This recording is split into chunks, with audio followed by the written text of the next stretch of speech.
How to find a phone number from Instagram. In today's video, I'll show you how you can find a person's phone number directly from the Instagram application. If you have the Instagram account of a person and you want to get their phone number, here is what you can do. Open your updated version of Instagram and search for the person's ID using the search bar below. Type in the correct username of the person. When you found the person, tap on the name to access their profile. Now in their profile page, you can see the contact option. Tap on contact and you will see the phone number as well as the email of this user.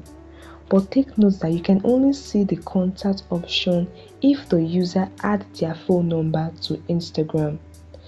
If they don't add their phone number to Instagram, you might not see the contact option. Okay, let's look for another user. Tap on this. There is no contact option, but there is email, meaning this user add only email and not contact to Instagram. Let's look for another user. There is also no contact option for this user, meaning this user added no phone number to Instagram.